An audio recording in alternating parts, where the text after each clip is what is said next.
Everyone. So I'm Clay Bell. So the work I'm going to present today was from my work at CSU. As Evan just mentioned, I am now with BPX Energy. But kind of a background at CSU, so I spent 7 years as a research scientist there. As Evan mentioned, I've led the development and operations of the Detec test facility during that time, and as well as participated in a number of field campaigns and the like. And the latest work I was doing there was on the ADED program. We'll talk a little more about it, but that was really to develop controlled testing protocols and field test protocols to try to understand the difference in performance between systems tested sort of in the lab or at METEC and test results in the field, so actual field performance. So without kind of further ado, I'll dive in here. So I'm going to be presenting work from CSU. So, with the disclosure, I did begin working with BPX subsequent to the manuscript submission, but BPX didn't participate in the drafting of the paper, and the views set forth don't really necessarily reflect BPX Energy's. It's all work from CSU, so have to put that out front. So I put a link to the paper in here. So this is a preprint with ChemRx, where the paper submitted to ES&T and is in second round of review right now. So hoping to hear back good things on that. But right now I'm kind of presenting the paper sort of as is in the preprint. I've made a couple changes to some of the figures. So the figures in the presentation today may differ slightly from those in the preprint, and depending on how the review process turns out, may differ slightly from what ends up in the final pub. So just to be clear, these may or may not be perfect matches, but the message to stay about the same. So to kick it off, I wanted to kind of give an introduction of the motivation of the study. And so, we're really motivated by 3 key questions. So how do we qualify solutions? What does qualification really mean? So how do we evaluate detection limits of solutions for quantification or quantification accuracy, rather, for, an uncertainty of measurements, mass emission rate estimates produced by these solutions, for how do you use them in an inventory program, or how do you use them for prioritizing or mandating a repair on emissions of a certain size. So the work, as I mentioned, is part of the ADED project at CSU. ADED really aimed to develop transportable controlled testing protocols and to demonstrate if the controlled testing results reflect the field performance of a solution. So in the presentation here and in the paper, we'll have anonymized results. So we'll look at results from individual solutions and be able to compare those with the same solution in the field. But in the paper, we don't really disclose exactly which result belongs with which solution.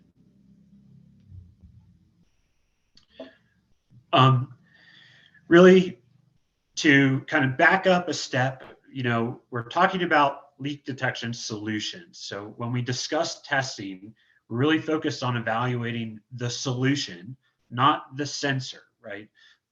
So the solution includes the sensor, but it also includes the deployment methodology and any analytics to interpret that data as well.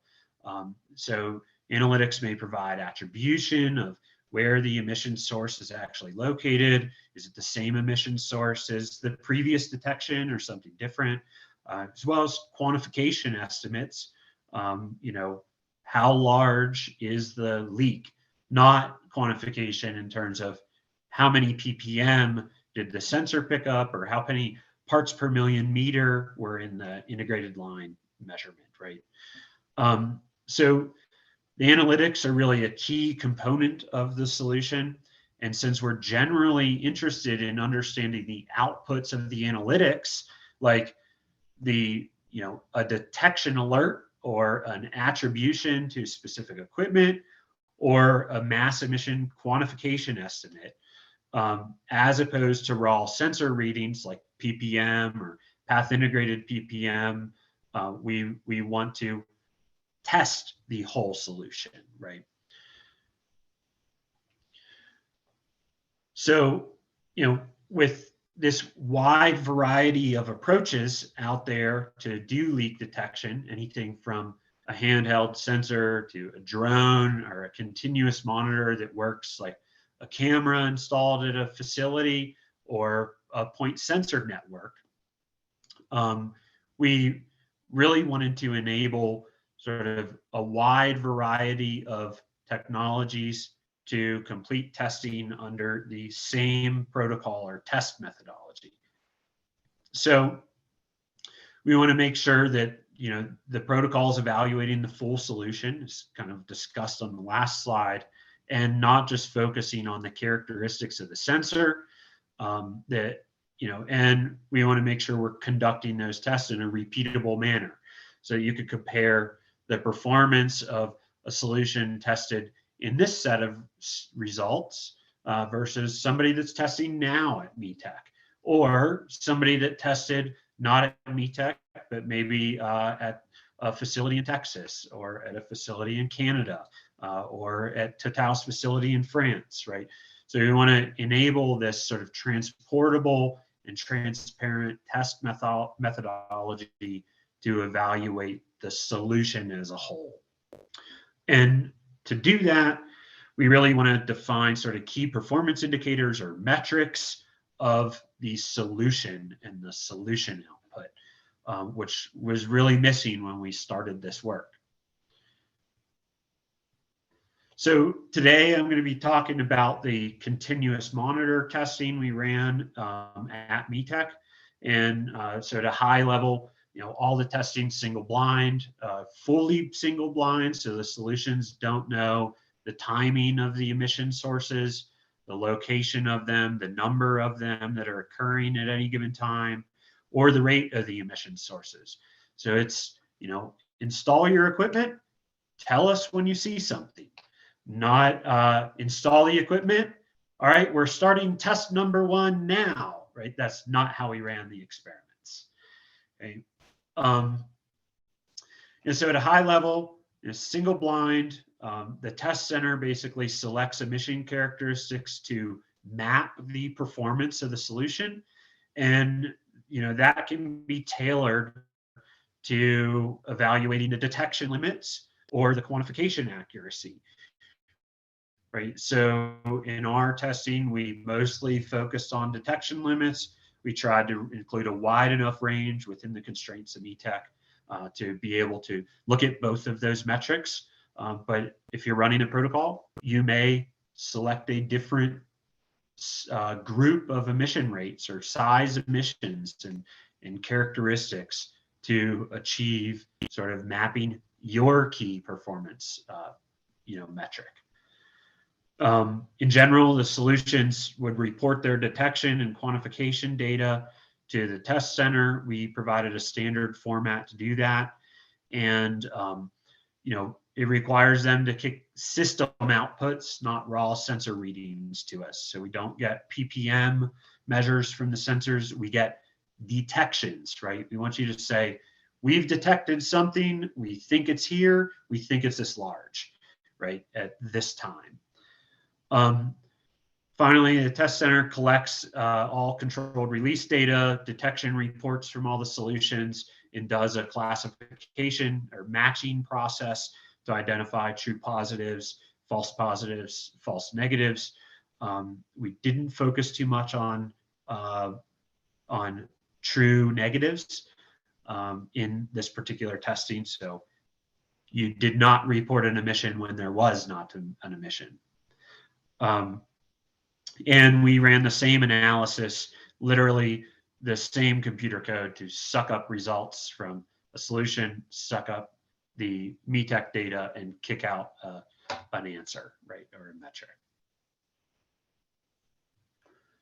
So the primary metric our testing was focused on was the probability of detection curve, or POD. The POD is a key parameter for modeling emission mitigation tools like FEAST or LDAR SIM. And the metric really indicates the probability that a solution will detect an emission source with some given characteristics. So in this case, it's emission rate, right? You can look at others as well.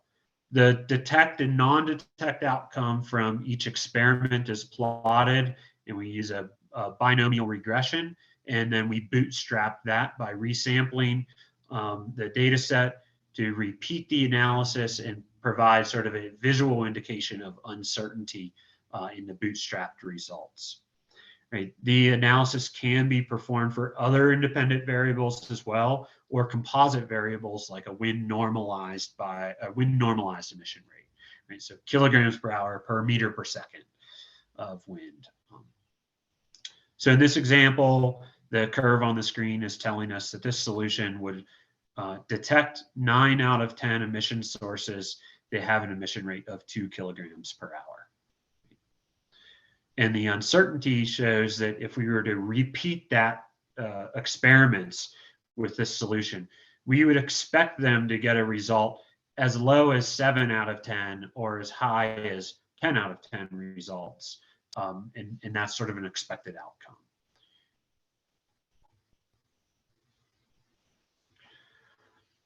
So, when we did the classification of true positives, false positives, and false negatives, we were able to basically classify each controlled release as detected or not detected, true positive, false negative.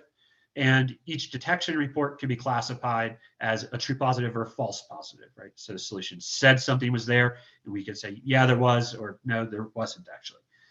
And a solution with alert thresholds that's tuned way down may be able to have a really good detection fraction, right? They detected, in this case, 84%, give or take, of our controlled releases, right? So they only missed 16% of the releases, and likelihood those are really small sources, right? But on the other hand, you can see that the same solution, because its thresholds are tuned way down, may also indicate a lot of false positives, right? So a lot of alarms where we couldn't match it up with a new source, or the sources on site had already been matched up with the detection they reported. So sort of a overwhelming number of reports. So in this case, out of all the detection reports that this solution sent, we found almost 80% of them we could not match up with an actual controlled release. So this really highlights kind of the importance of testing the solution, including the analytics.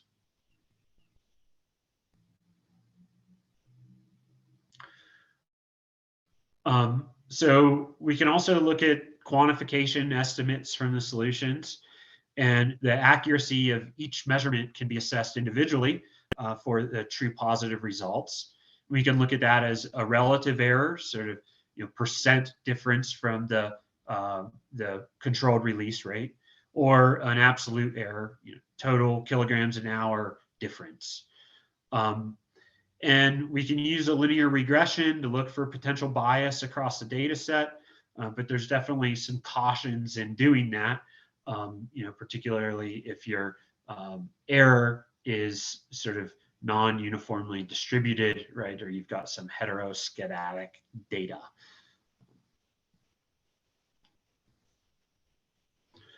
So one of the other metrics we looked at was localization accuracy and precision. So we wanted to know, we gave you an opportunity to report GPS coordinates or a pair of GPS coordinates that mapped corners of a box. And, so we can investigate the accuracy of that, GPS localization and precision of those localization data. So here you can see many of the sources for this solution were located within 10 meters of distance. So the box was centered in the right area on the site. And we can sort of look at the size of the reported box, right? So is it 10 by 10 or 10 by 20, or how many meters, large, meter squared was that area they said the source was within?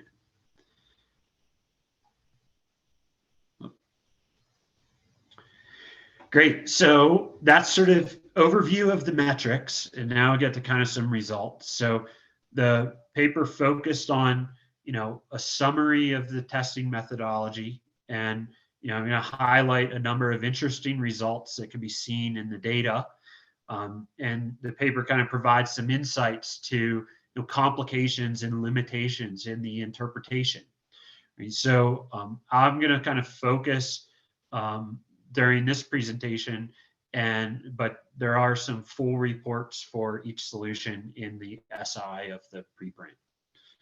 They'll be included in the full pub too. So for participating solutions, say, the results are blinded, so they're not attributed to any particular solution. The list of solutions that did participate is available in the paper, though. We included 5 different scanning imaging type solutions. So that can be either a camera, hyperspectral, multispectral, or just kind of mid-wave camera, right? OGI, or scanning open path, laser system, right? Or something like that, right? The second, we had 6 point sensor networks as well. So these are basically, solutions where there's the, IoT, a bunch of networked little point concentration sensors around the facility. Now you can see, not all solutions reported quantification estimates or GPS coordinates for localization. So everybody had to report detection. That was one of the requirements, but not everybody gave a quantification estimate or a GPS estimate. So the solutions participated at different times, and sometimes they participated simultaneously, right? And we also excluded releases during periods where the solutions reported themselves offline. So as a result, there's a different number of controlled releases in the study for each solution, and inherently in that, a different distribution of emission rates and conditions of those releases. So you should avoid drawing conclusions based strictly on the true positive, false negative fractions and false positive rates, because the distribution of emission rates and the number of experiments is different for the solutions, right? So second, listed in descending order by true positive rate in the table, your solutions are listed in descending order. However, the highest detection rate does not necessarily mean the best performance, right? So 79% of reports received by solution E were false positive, but it still is the highest true positive rate as well, right? So a high TP rate may have just been a result of over-reporting and inevitably being matched with a controlled release during that classification process. So I think that's a limitation of the protocol too. And then finally, all solutions with the exception of A and E have a false positive rate less than 50%, right? Which indicates those were probably more selective about when to submit a new detection report, and likely more well-tuned to what the field requirements of an operator would be.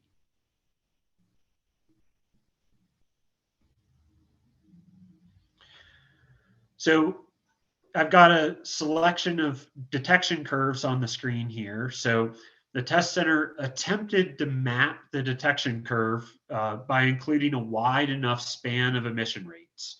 during the experiments, right? So that there were points where the POD was very low and we had emission sources there, all the way up to points where the detection curve was very high, right? Nearly 1, nearly all sources were detected. However, that was not always possible due to engineering constraints of the release system, the metering equipment, the gas supply system, as well as sort of health and safety considerations, right? There's a certain size emission that METEC is capable of, and there's a point where we as academics are like, yeah, no, we don't want to go that large, right? And so here, the two curves on the left show examples where the MDL, the 90% detection limit, was outside of the range of releases included in the experiments for that solution, right? So while the two curves on the right now show a series where the MDL, that 90% detection limit, was actually within the range of releases that were conducted, right? So what you can kind of see is when there was a sufficient number of experiments and the range of emission rates was wide enough, that bootstrapping really shows that we have a higher confidence in the detection curves and the results for the solutions on the right than we do for the solutions on the left, right? We're sort of extrapolating a bit.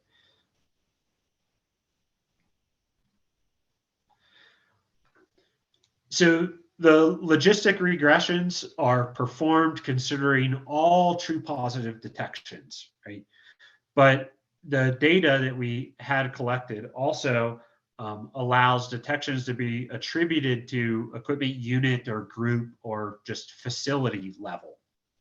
So when we did the regressions, we fit the kind of the blue dots, right? But if you're interested in, if you don't want to consider, they said there is an emission on the facility when there was one on the facility, and you want to instead consider, well, they told us it was at a separator when it was actually at a separator. You could do that with the data and look at the orange curve instead, right? So in this example for solution F, it was able to identify the correct equipment unit, right, the right wellhead, in about 20% of the reports for all emission sizes, right? And, did much better to correctly identify it was in the group of wellheads about 60% of the time, up for sources larger than a kilogram an hour.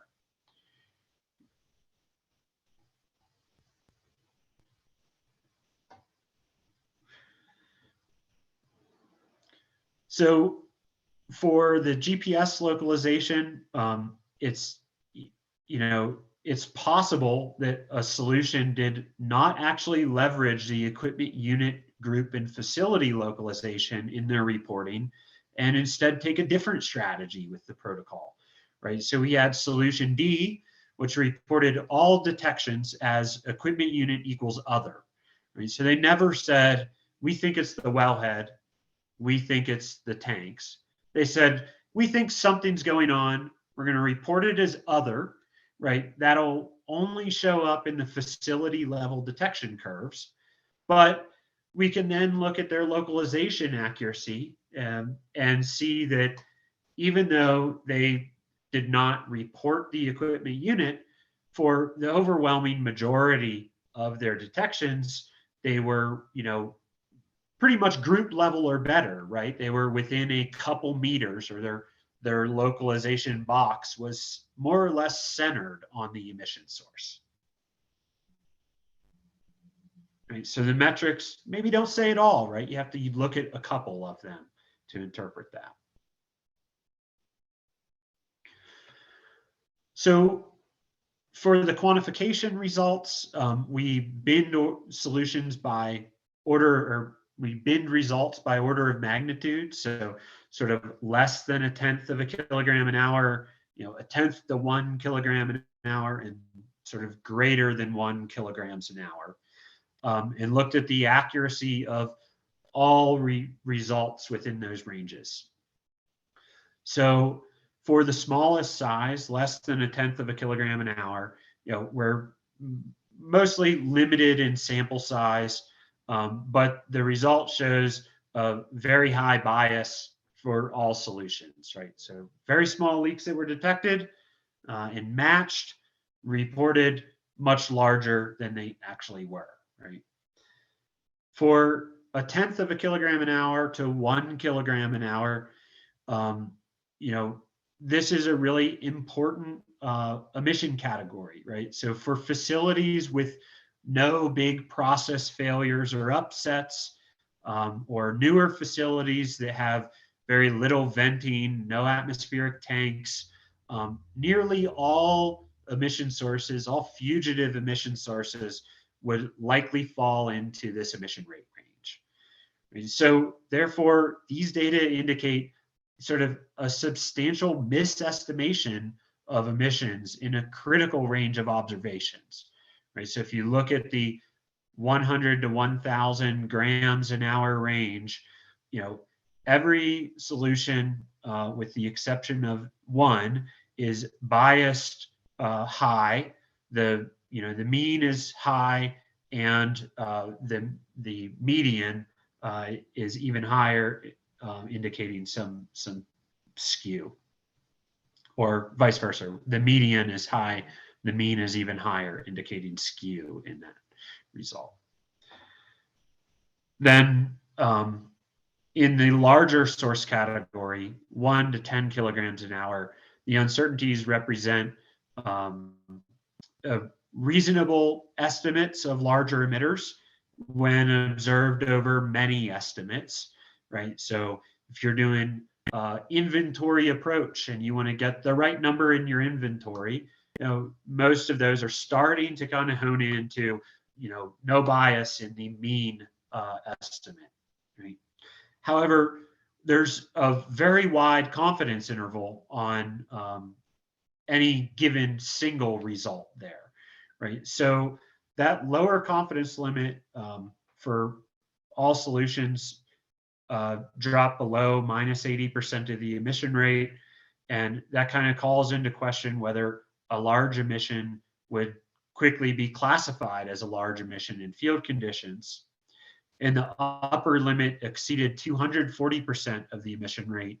So a large emitter, individually, that's estimated only once or twice in its measurement period before mitigation, may be substantially overestimated. Right?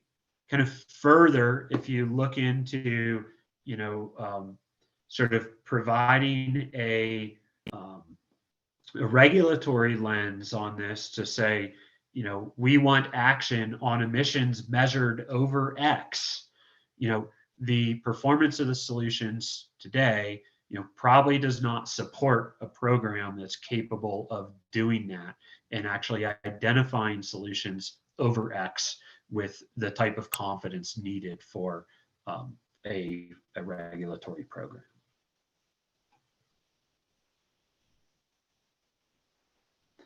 So, in addition to the measurement and the evaluation, we did some simulation of field performance. So in the figure, they're comparing the emission distributions from several studies compared to sort of the 90% detection limits of solutions in this study. And you can see that, for basically less than 5% of sources from any of the studies included in here exceeded the lowest detection limit that we observed in the testing. So if you look at this detection limit here, about 5% of solutions of emissions from Vaughn et al. were greater than that solutions detection limit. Now, that's the 90% detection limit, so we know that others will detect lower than that. So we also ran a Monte Carlo model and basically evaluate sort of what the mean total emissions detected would be, and the mean total emissions estimated to be detected would be. So the table shows the results from the Monte Carlo simulation of the detection and quantification of emissions from the Vaughan paper. And all but one solution, D, would overestimate total emissions for the set of emission sources. So for example, solution B would find 38.2%, somewhere between 33 and 42% in terms of our confidence interval of 456 sources considered in that study. And it would overestimate the actual emissions mitigated if you considered the measurements from solution B by a factor of 7.4.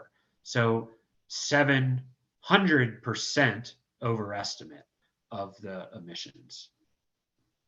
So, in conclusion, those estimates should be used with caution, right, until sort of both the detection limits and the quantification accuracies are improved and the uncertainties are better characterized.